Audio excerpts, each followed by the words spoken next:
Еве гледам тука се собираат луѓе повторно како под дејство на некаков инстинкт на својата подсвест или некаква ДНК која им го сугерира тоа. Значи, покрај тоа што имаме преконфигурација на протестите и нови стратегии, што значи дека сега ќе се собираат еднаш неделно и тоа ќе се собираат исто така кога ќе има жешки политички ситуации кои загрозуваат татковината, сепак луѓето доваѓаат и покрај тоа еве се сретнуваат тука. Тоа значи дека навистина поривот да се одбрани Македонија е фантастичен кај нив. Тоа се навистина луѓе кои се длабоко вмрежени во она што се вика патриотизам, чувствување на државата и воопшто грижа за поредокот. Но како и да е, да се вратиме повторно во оние мрежи кои функционираат на ниво на така наречената моќ. И еве пред некој ден и се уште веројатно се одржуваат тие состаноци на ниво на министри, председатели во Кина, каде што се разработува тој гигантски мега проект на кинеската држава, тоа е патот на свилата, и токму поради тој пат на смилата ние имавме огромни проблеми. Тоа е геостратегиски проблем за американската империја која пропаѓа полека и нема никакви капацитети да создава вакви гигантски проекти со кои би се пласирала како беневолентна сила, како сила која е конструктивна и која мисли за бенефитот на луѓето. Меѓутоа, таа сега во својата фаза на одумирање, секоја империја има свој почеток, кулминација и крај, и токму Америка мислам дека влага во таа фаза на крај, и не можејќи да понуди ништо позитивно, нешто што навистина ќе ја направи great, така let's make America great, што вика Трамп, но сето тоа отиде к врагу, што би рекле кроатите.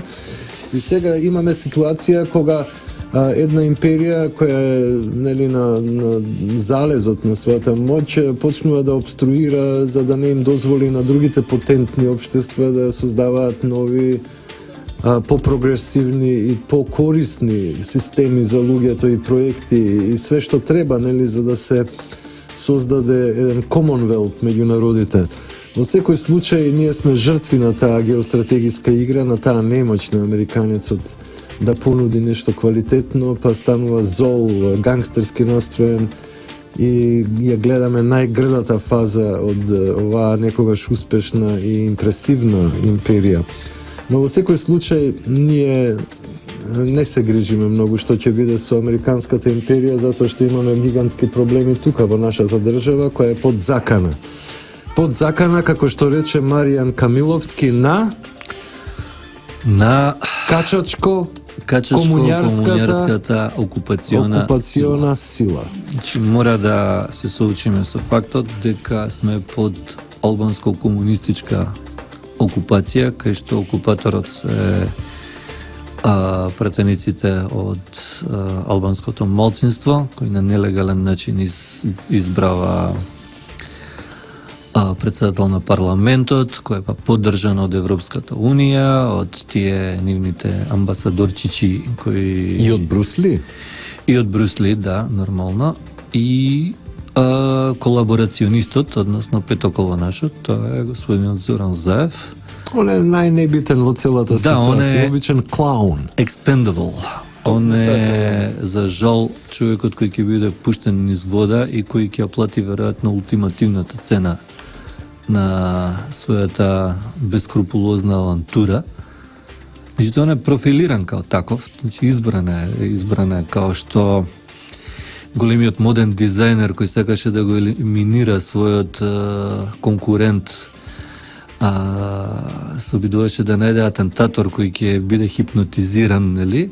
Меѓутоа просечно интелигентните луѓе тешко може да се хипнотизираат, па го најде Дерек Зулендер, манекенот кој го глумеше Бен Стилер, као благо ретардиран само заљубен нарцисоиден манекен, да го хипнотизираат за да може да изврши валканата работа. Значи некаде, без обзира дали се работи за Дерек Зулендер или за Црпка од Муртино, профилот е тој, за да може да биде избран за оваа dirty job.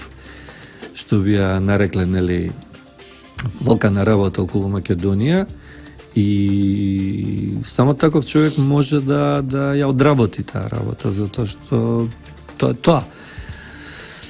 Искрено жалам за тоа што он мора да работи таа работа, но веројатно 11 години без власт тешко им паднало, веројатно на сите тие луѓе кои се чувствуваат повикани да бидат власт, но они се историски потрошени. Едноставно, кога биле на власт, тие 10-15 години покажале несмасност, неспособност, криминогеност.